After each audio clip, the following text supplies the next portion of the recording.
Hi, good day. Ang subject natin ay PRE 1 Auditing and Assurance Principles Substantive Testing. So, recap tayo ng ating previous lessons. So, yung audit process natin nag-start sa pre-engagement activities uli kung saan dun tayo nagde-decide kung i-accept or reject natin ang isang client or kung recurring audit siya, meaning client na natin siya previously, tapos tayo pa rin ang mag-audit. So, ang pag-iisipan natin kung i-continue natin or i-terminate na yung engagement. Once continued, o kaya naman in-accept natin, doon na mag start yung audit planning. Ang pinakang purpose ng audit planning para makonduct yung audit process in an effective and efficient way. Para maging efficient, dahil yung ating financial statements ay nakarely din or nagdidepende dun sa pagiging effective ng internal controls. So ang tanong, magre-rely ba tayo dun sa internal controls ng system kung saan pag nag-rely tayo sa internal controls, so meaning nagtitiwala tayo na yung financial statements ay mabubuo through that particular system na yung risk of material misstatement ay maliit lang. Pero kung hindi tayo magre-rely sa internal control, so sa test of controls, doon natin malalaman kung dapat ba tayo mag-rely. Kaya, yung ating next process, substantive testing, nakabase sa reliance natin sa internal control. So, as a recap, kung unreliable yung control measures para mabuo yung financial statements ng isang client, yung mas intensive yung substantive testing na gagawin natin. Or, kung reliable naman, so meaning, mag-aaksaya lang tayo ng time para maghanap ng material misstatement sa isang financial statements na reliable naman or na-produce ng isang system na reliable. So meaning magwe-waste lang tayo ng time.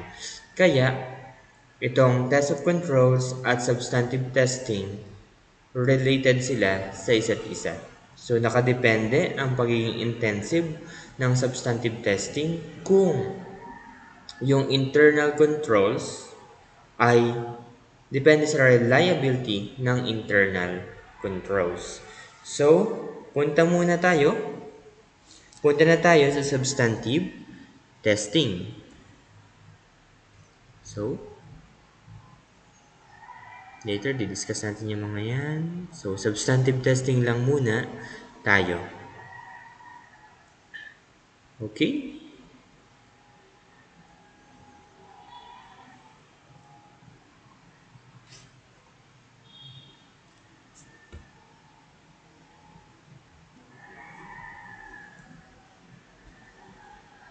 Okay, substantive testing. So, ano na yung mga i-discuss natin sa substantive testing? Ano yung types ng substantive testing? Ano na yung mga procedure with regards to substantive testing? Next, audit evidence. Ano yung kinalaman dito ng audit evidence? Third is audit accounting estimates, another consideration. Related parties. Experts work at internal auditors. So, yung mga yan, yung i-consider natin sa topic natin na substantive testing. So, start tayo dun sa types. So, types, analytical. Meron tayong analytical procedures. So, ano yung purpose ng analytical procedures? So, tinitingnan natin dyan sa substantive testing yung predictability.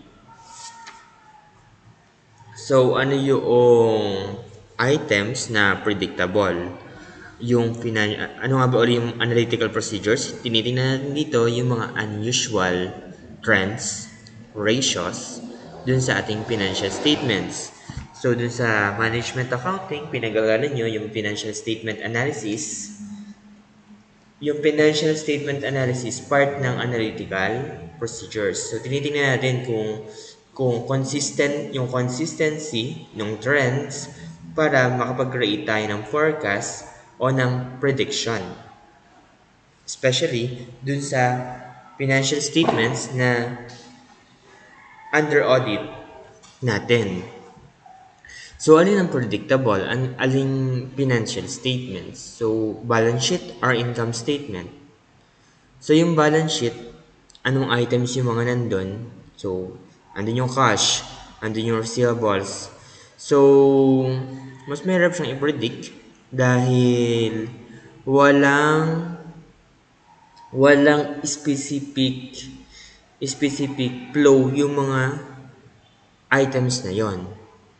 Meaning, pwede siya mag-decrease or napaka-unstable niya, pwede mag-fluctuate or magbaba depende sa transaction. Halimbawa, cash, nagbayad ka ng loans this year. On the following year, so ang effect sa cash mo, bababa. On the following year, baka nag-acquire ka ng loan, so tataas ang iyong cash kasi may proceeds. On the following year, nag-purchase tayo ng mga machineries, so large capitals. Ang effect sa cash natin, binayaran natin cash, so baba ang cash. So yung mga items sa balance sheet, medyo less predictable kasi wala siyang common flow na ginagalawan. Unlike dun sa income statement.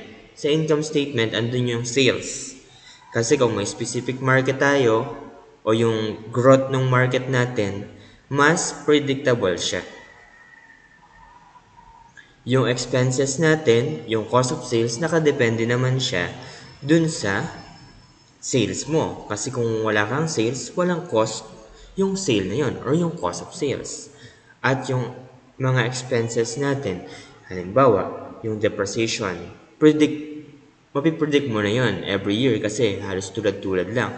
Salaries, predictable din siya kasi hindi naman, lalo kung less naman yung turnover ng iyong employees. So meaning, mas predictable yung yung income statement. So, mas gagamit tayo ng analytical procedures dun sa financial statements. Though, pwede rin naman natin gamitin siya sa balance sheet. Mas ginagamit lang. Ano yung word na mas ginagamit sa income statement. So, pwede rin natin gamitin dyan yung mga ratios. Andyan halimbawa yung mga liquidity ratios. So, andun yung balance sheet.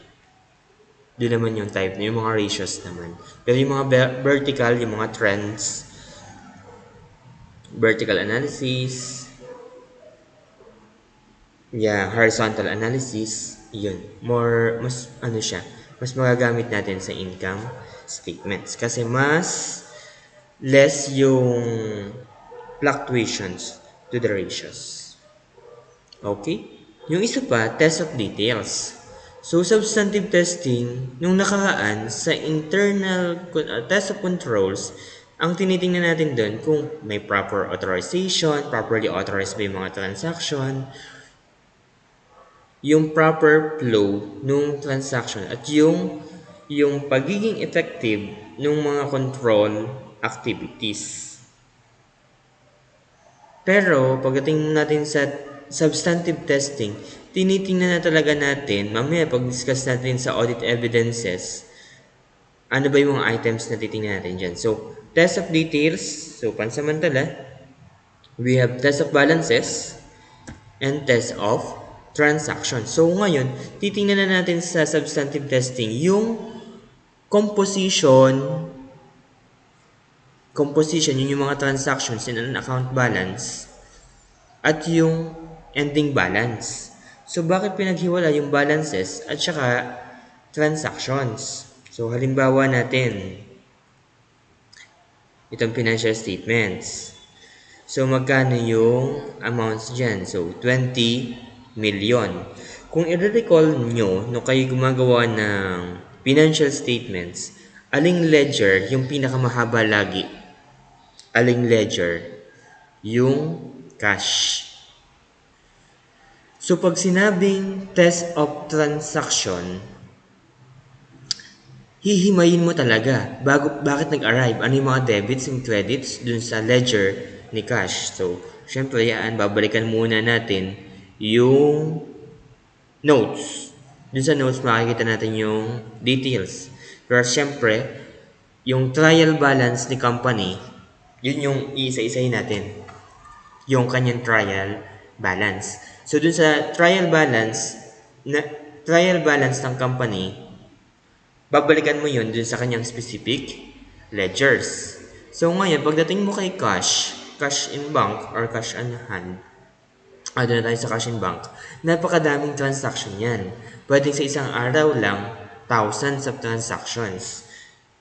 Dun sa receipts pa lang yun, wala pa yung disbursements. So, ganun ka voluminous yung transaction sa cash on hand. So, kung iisa-isahin natin yung mga transactions under particular account ay baka 1,000 years na hindi pa tayo natatapos ng audit. Kaya, yung isang option natin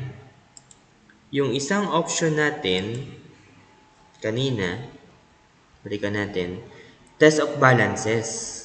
So, sa test of balances, i-check mo na lang yung balance. Magkano balance?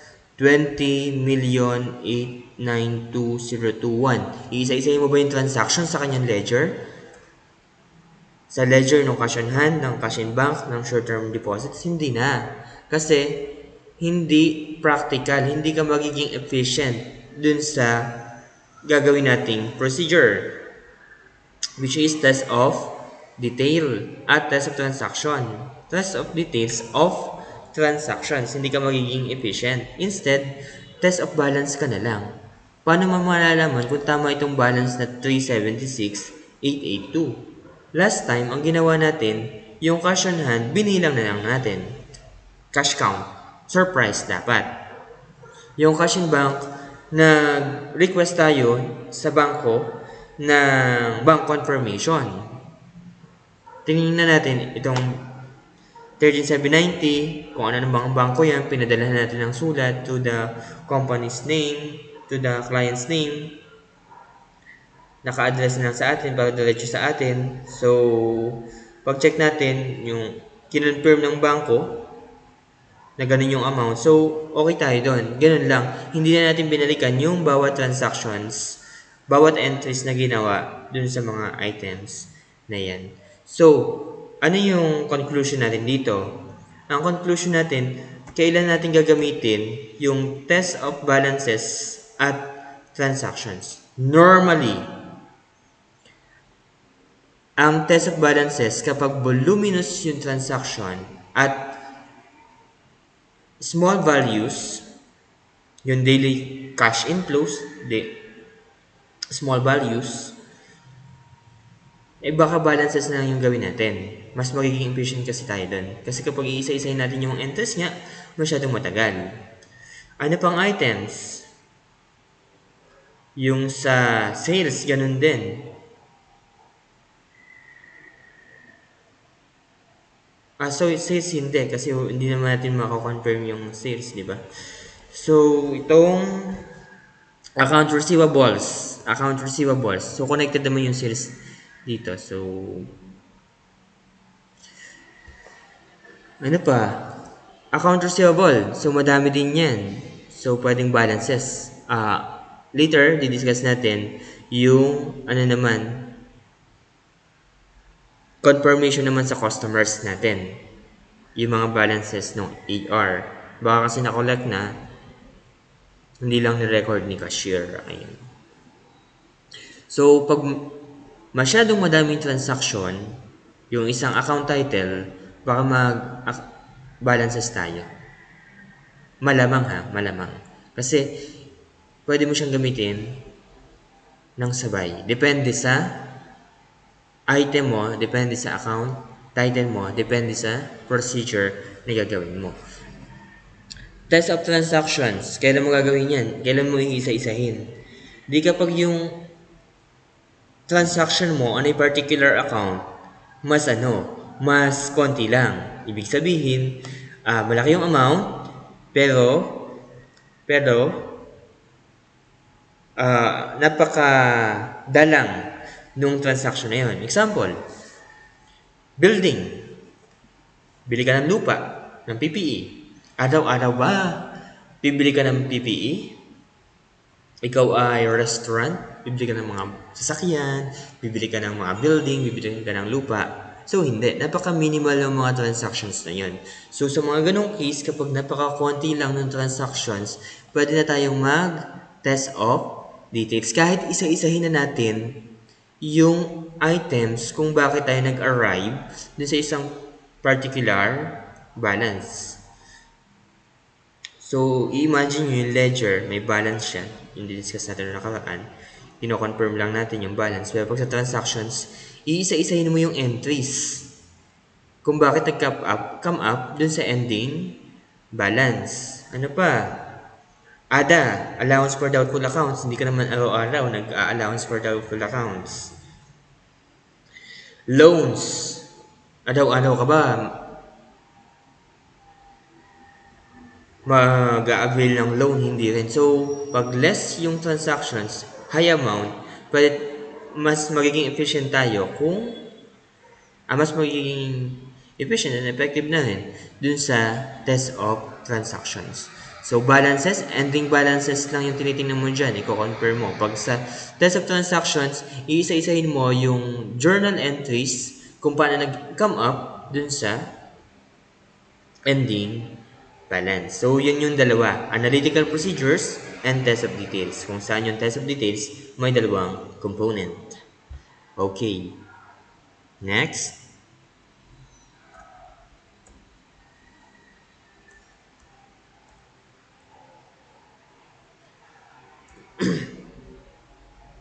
So, effectiveness of substantive tests. So, andyan yung ating nature, timing, and extent. So, recall lagi natin yun. Huwag natin kakalimutan. Lagi natin marinig. Nature, timing, extent. So, ginawa ko lang nature, extent, and timing para net. Net, parang sasalain mo, di ba? Yung net, pang sala. Net. Nature, extent, and timing. Pero i-discuss ko muna yung kasunod. Relationship of substantive testing and test of controls. Kung effective ang test of controls, ang gagawin mo, less effective na substantive testing.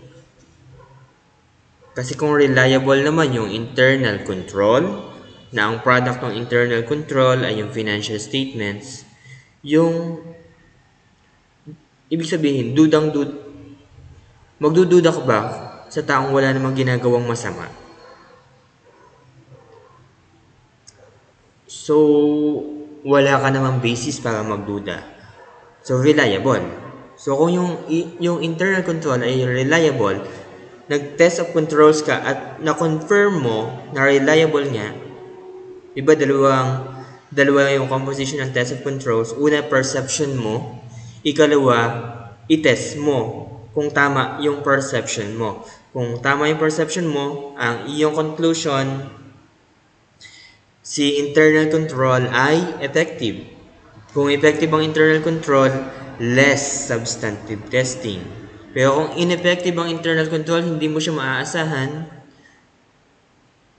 intensive substantive testing. So, dun sa effectiveness, balik tayo.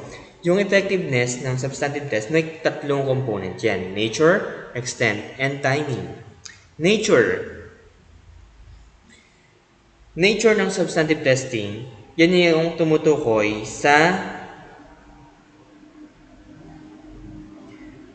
type ng audit procedure na gagawin natin. Type ng audit procedure na gagamitin natin. So, may iba't iba tayong option ng procedure. Kung okay ang internal control, baka less effective internal control na lang yung nature ng less substantive testing. Pero kung ineffective yung internal control, dapat babawiin mo yun dun sa substantive testing mo. Sa extent naman, later on, i-discuss natin yan sa sampling. So, basta extent is as to the number of samples na gagamitin natin. So, may audit sampling tayo. Next topic natin yun. At yung ating timing. Yung timing ay yung pagiging close naman dun sa year-end. Kasi halimbawa, test of balance. Chinek mo, year-end, mas yun, kasi mas reliable yun. Kasi hindi siya, kumbaga yun na yung transaction mo, yun na yung ending balances mo eh. Pero kung beyond year-end ka,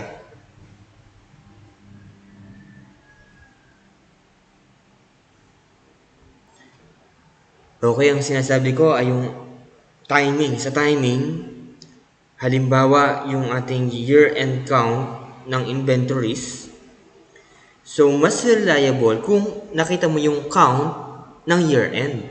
Kasi kung ang isang mong option kasi, pwedeng gawin mo na siya at interim. Meaning, hindi pa tapos yung financial statements, pwede ka na mag-conduct ng substantive testing. Kasi pag ginawa mo siya, napakabilis ng flow ng inventory, pwedeng iba na yung amount doon sa ginawa mong inventory count at interim date kaysa doon sa closer. So, ang mas effective yung closer.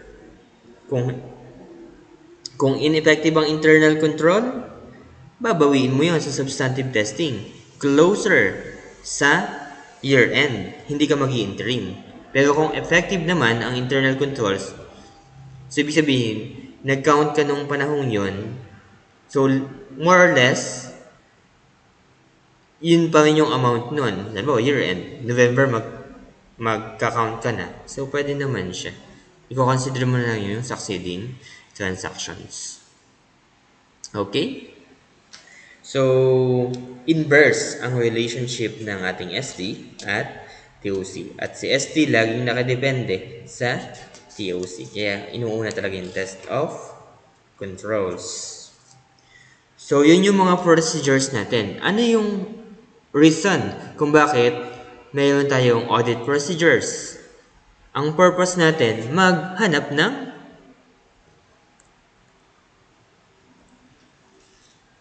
evidences. So, discuss natin yung evidences. So, ano ang audit evidence? Pag sinabing audit evidence, refers to the information obtained by the auditor in arriving at conclusions on which the audit opinion is based. So, dyan nakadepende yung opinion na ibibigay ng isang auditor. So, ito yung mga information na nakuha ni auditor para mag-arrive dun sa conclusion. So, ano ba yung mga evidences na yon? Una, underlying accounting data. So, accounting data. Gumagawa tayo ng journal. Yung journal, inilalagay natin ipinapost natin sa ledger. Mag-create tayo ng trial balance. Mabubuo ang financial statements. Lahat na yon ay kasama sa accounting cycle. So, ang tawag doon ay underlying accounting data. So, anong tawag doon sa ledger mo at sa iyong journals? Books of accounts. So, this refers to the accounting records underlying financial statements. Paano daw nabuo yung financial statements mo? Gamit yung mga information na yan. Ano yan? This includes books of accounts, ledger and journal, related accounting manuals, worksheet supporting cost allocations and reconciliations prepared by the client. Okay. So ngayon, bago ka mag-journal entry, may supporting documents yan. Dun sa mga malamang, dun sa mga previous accounting subjects nyo, dun sa FABM1, FA1 at FA2,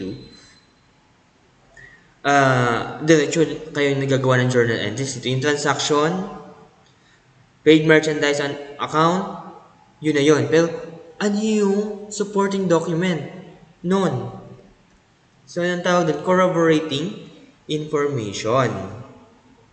So, halimbawa, sold merchandise on account. Anong hahanapin mo? Kay client. Di sales invoice. Yung kanyang mga resibong, yung mga resibo na kanyang ibinibigay. Sample. Nagre-resibo ba siya? Internal control, pagkakawa ng resibo, may series. Magandang internal control. Chinek natin sa CCTV, lahat ng customers binibigyan ng resibo. Okay ang internal control. So, baka less substantive testing yung gagawin natin. Pero kung may iba na binibigyan, may iba na hindi, hanapin natin ano yung supporting documents nun. So, example, sale transaction, sales invoice kapag products, or kapag naman services, official receipts. Okay. Paid merchandise on account. Ano yung ma-receive natin document? Ganun din. Pag sa sales invoice or official receipt nung client natin. Pero, kapag mga purchases naman, sales invoice, official receipt nung suppliers ng ating client. So, ngayon, pag may mga disbursements siya, si client natin, mga disbursements, ang gagawin niya, iba-voucher niya yan. Kaya kapag kayo nagtatrabaho na, at nasa accounting kayo, lagi na lang may maghahanap sa iyo kung okay na yung kanyang voucher. So, per book definition, corroborating information supporting the underlying accounting data. Specifically, yung iyong mga journal entries. This includes documents such as invoices, bank statements. So, yung mga ginawa nating entry sa bank recon, kasama yan dyan. Purchase orders, contracts, checks, and other information obtained or developed by the auditors through confirmation, recalculation, observation, and reconciliation. So, yung internal data from the client at yung hinanapan natin ng mga information. Example, mga bank confirmation. Na-obtain natin yun throughout the audits. So, yung mga external documents. So, dito pwedeng internal documents at pwede ding external documents as a result of the audit procedures. Okay? Next.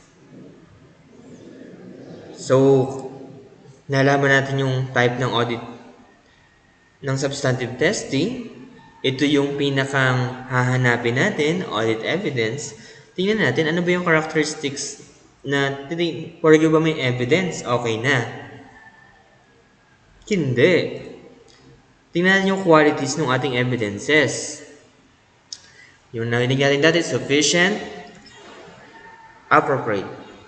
Sufficiency refers to the quantity sa amount of evidence. Considering competence of evidence,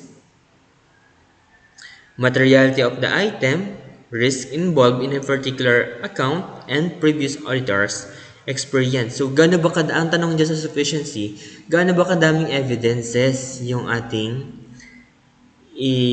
hahanapin? So, related din yan dun sa audit sampling natin later on. Kung competent yung evidence, so ibig sabihin maghahanap pa ba tayo ng additional evidence? So, yung competence, inverse ang relationship niya dun sa amount ng ating evidences. Kung competent na yung nakuha nating evidence, halimbawa, bank confirmation, maghahanap pa ba tayo ng additional evidence? Hindi na. Okay na yon.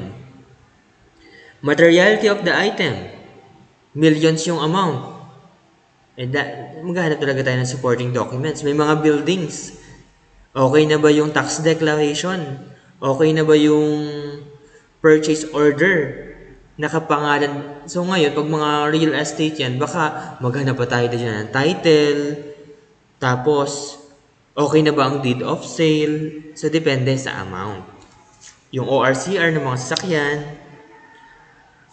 so depende sa materiality. Pero kung halimbawa yan ay ano lang, minimal amount, bawa, supplies, office supplies, maghahanap ko ba ng madaming evidence doon sa office supplies? Low amount lang naman siya. So, hindi na, baka konting evidences na lang yan. Risk involved in a particular account. Halimbawa, cash. Yung cash mo, si cashier mo, at saka si bookkeeper, isa lang. So, mas madami kang hahanapin na evidences pag sa cash. Baka gagawa ka ba dyan ng proof of cash? Pero kung segregated naman, baka less evidences na lang. Baka masaya ka na dun sa bank confirmation at dun sa bank reconciliation, hindi ka na magpo-proof of cash. And previous auditor's experience. Kumbaga, gamay mo na eh. Pag gamay mo na yung client mo, less evidences ka na lang. Kasi, for your judgment, yung quality ng isang evidence, supportive na yun. Sufficiency sa amount yan. Tapos yung isa, appropriateness naman. Yung appropriateness, tumutukoy naman yan dun sa quality. Quality of evidence. So yung quality of evidence ay affected by relevance and reliable. Madami ka nga evidence. Hindi naman relevant dun sa particular account or hindi naman siya reliable. So, as to reliability, yung relevance is to relatedness dun sa chinecheck natin. Yung reliability naman is reliance, pagiging mapagkakatiwalaan. So, paano natin malalaman kung alin ang mas maaasahan o mas reliable na evidence? Mas reliable yung galing sa outside from the inside. So, ano yung outside? Bank confirmation versus ano yung nasa inside? Ledger ng client ay mas reliable yung nasa outside. So, allegedly, pwedeng may error dun sa financial statements. Alleged lang lagi. Hahanapin pa natin at i-confirm. Mas reliable yung evidence na na-produce ng effective internal control versus ineffective internal control. Given na naman yan. Mas effective ang directly acquired ng auditor na evidence kaysa indirectly acquired. Written versus oral. Alin ang mas reliable? Yung written.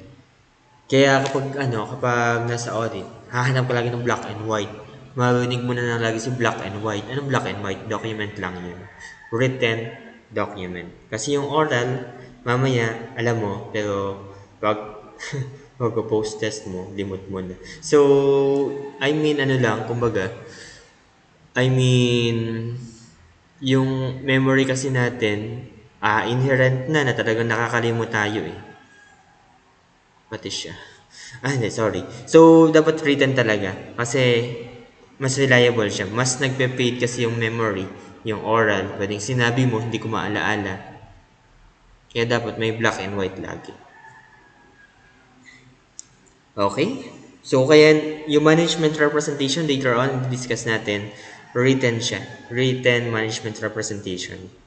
Mga representation na ginawa ni management. So, as to quality, dapat hindi lang basta evidence, it must be sufficient and appropriate.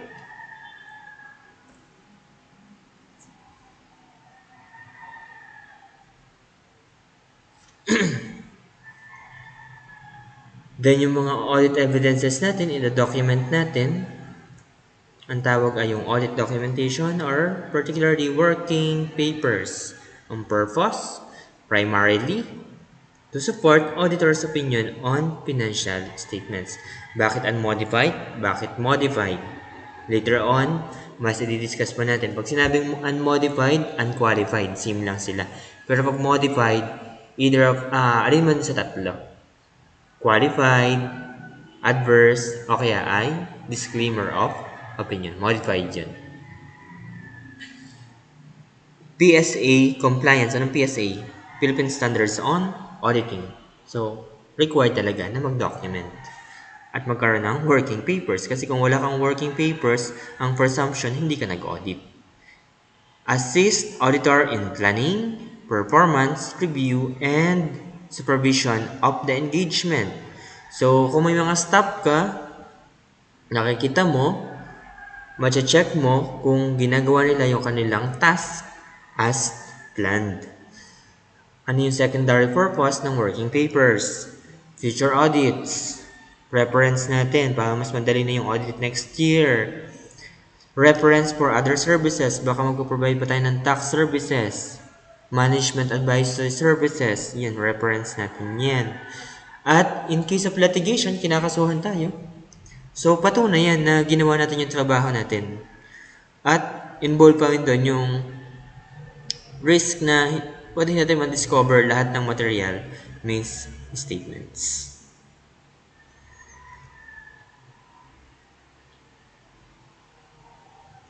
So we have the form, content, of audit documentation. So depende sa ginawa na, i-document natin yung test controls as discussed previously. Yung audit documentation naman, depende na din dun sa test of controls. Kung yung test of controls natin, yung internal control ni company, was perceived na ineffective, mas yung extent ng audit documentation natin sa substantive testing mas madami.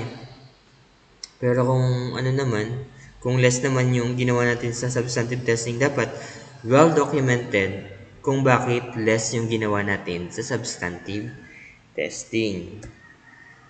Sino may-ari ng working papers? Di si auditor, property yan ng auditor, hindi ni client, atin yan. Classification, meron tayong permanent file. So, yung permanent file, di yung mga documents na taon-taon na kailangan natin, yung lagi nating kailangan.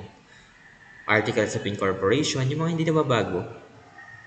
Yung sa PPE, kasi number of years yan. Kasama din yun. Pero yung others naman na this year lang natin kailangan, yung transactions during the year.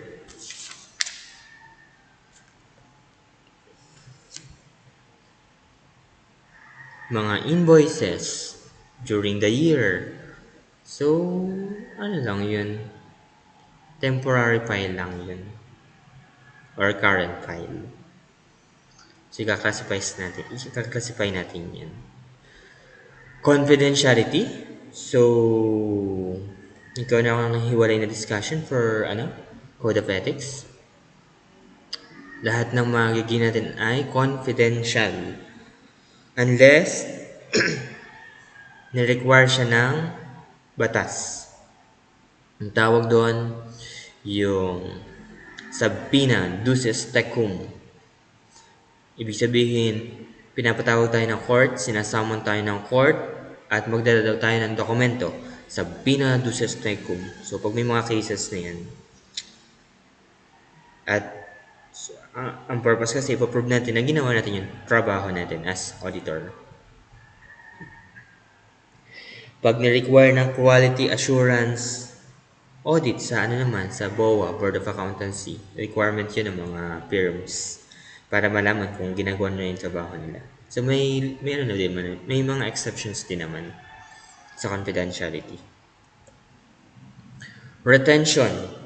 Sa BIR, 10 years na ang retention. Pero yung 5 years mo, yung 5 years, pwedeng lang yun. Pwedeng, yung first 5 years mo, dapat naka-hard copies. Pero kapag sa yung next 5 years, pwedeng i-digitalize mo na lang siya para hindi ka madaming dokumento. Tapos pwede ka nang pwede ka nang mag-destroy ng evidences. So, ganun katagal yung preserve nung ating mga audit documents ng working papers. So, sorry, hindi siya retention.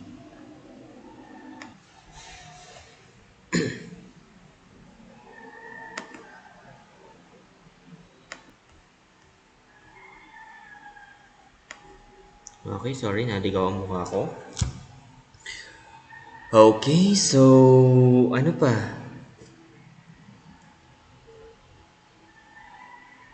So, we have guidelines sa paggawa ng ating audit documentation.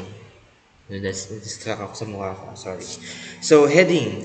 So, yung mga schedules na ginawa natin, mga working papers, uh, mga documents, dapat laging may heading. Tapos noted, may reference yan.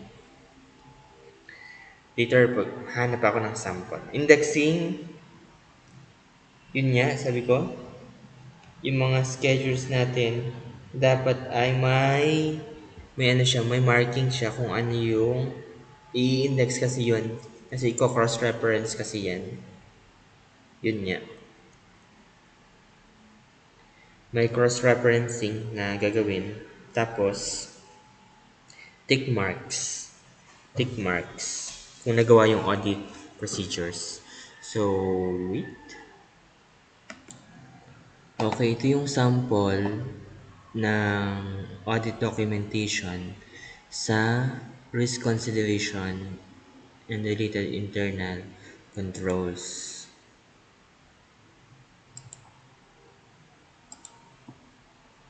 Okay, so ito yung walkthrough procedures, understanding significant business processes, perform walkthrough and test of controls, cash receipts. Ando dyan yung key activities, ano yung applicable dun sa client natin, inherent risk considerations, are there receipts from cash, are there receipts from checks, so ano yung mga na-receive nilang collection. Tapos, sa risk consideration, tingnan natin, are cash receipts deposited in the bank at least daily?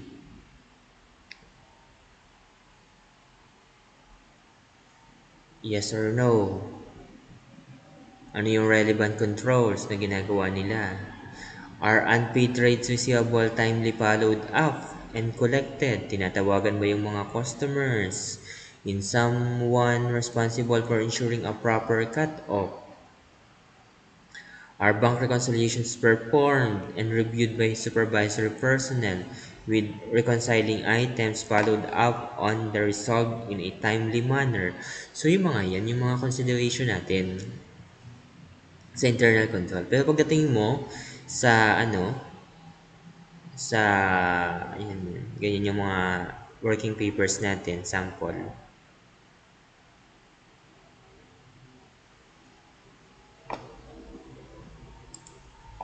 Sa substantive testing, ito na yun, detailed audit plan. So, part siya ng audit plan. So, sa detailed audit plan, establish all bank, wait, sorry. Ulit tayo. Ayan. Ito naman yung detailed audit plan, cash and balances. So, ito yung reference na tinutukoy ko. I-index mo yan. Tapos, ano yung reference nung audit? Ang audit objective mo is to establish that all bank balances and overdrafts have been included at the correct amount. Sa no comments, sinong gumawa? To ensure that bank balances and overdrafts are correctly disclosed. Ano yung references? Yan. Tapos doon sa references, halimbawa,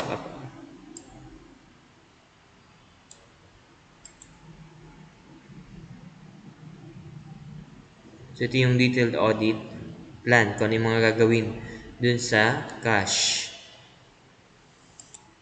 Okay, so ito example ulit cash and cash equivalents. Sabi dito, ano yung perform cash count? Sino yung gumawa? Ano yung working paper reference? So, ganyan yung referencing natin at saka yung mga activities na gagawin sa cash. So, iba't iba pa yan. May receivables, inventories, investments. So, yung mga procedures na yan, kung sino gumawa at anong working papers. So, yun yung audit documentation. Iniisa-isa na natin kung paano ba nabuo yung ating financial statements. Okay? So, next tayo. So, sample lang yan ng audit documentation.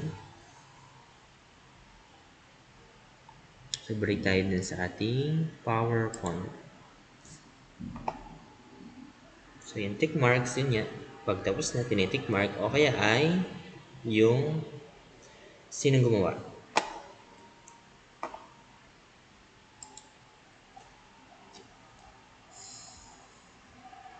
Then, accounting estimates.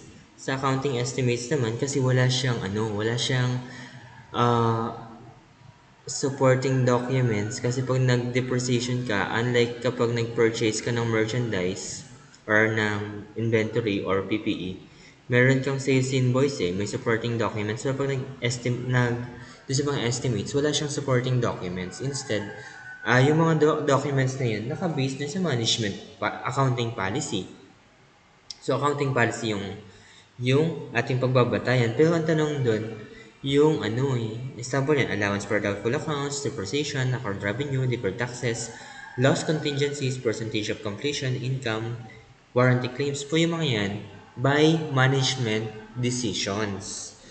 So, dahil wala siyang outside evidences, ang titingnan natin dyan, ang responsibility natin is to obtain sufficient amount evidence of proper accounting at yung pagiging reasonableness nung estimate.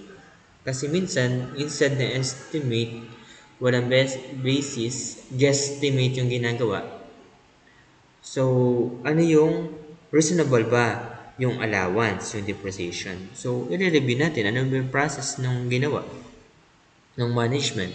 Halimbawa, building, useful life. Estimate ang useful life. Kaso, i-compare ba siya dun sa ibang mga buildings? So, titignan natin ano yung basihan ng kanilang estimate. Pwede rin tayo magawa ng independent estimate. And later on, dun sa estimate, baka, halimbawa, sa insurance, yung ba- actuarial valuation, mga assessors, bali ng building, bali ng mga properties. Ang alam naman kasi natin, ang expertise natin yung audit tsaka accounting. Pero yung valuation, ay hindi natin expertise. Baka maghanap tayo ng tamang tao sa estimates. Or yung subsequent events. Halimbawa, yung mga litigation, estimate lang yun. Natapos yung case on the following year, baka magbabago tayo ng estimates dun sa current year. Nangyari kasi halimbawa yung kaso ay 2019. Natapos niya kasi simula ng 2020. Subsequent event yun. So, yun yung pinaka reliable amount estimate for the current year. Kung ano yung, halimbawa yung obligation mo dun, yung claim sa'yo, yung contingent liability mo. So, yun yung pinaka. So, malaki tulad din yung subsequent events. Okay? Yun yung sa estimate. Kasi hindi tayo sure kung tama yung estimate. Kasi estimate niya eh. Next ay related parties. Sa related parties naman, bakit mahalaga ang related parties? Sino muna sila? Refers to the person or entities that may have dealings with one another in which one party has the ability to exercise significant influence or control over the other party in making financial and operating decisions. This would include entities, parents, subsidiaries, associates, affiliates, principal owners, directors, officers, including their immediate families. So, bakit mahalaga yan? Kasi baka may nag-a-abuse ng related party transactions. Example, remuneration. Example yun. O kaya naman, may related party, halimbawa, manufacturing company, yung corporation, lalo na kung yan ay listed company, hindi close family corporation. Yung isang director, merong, halimbawa, ano bang example na maganda? Okay, sige.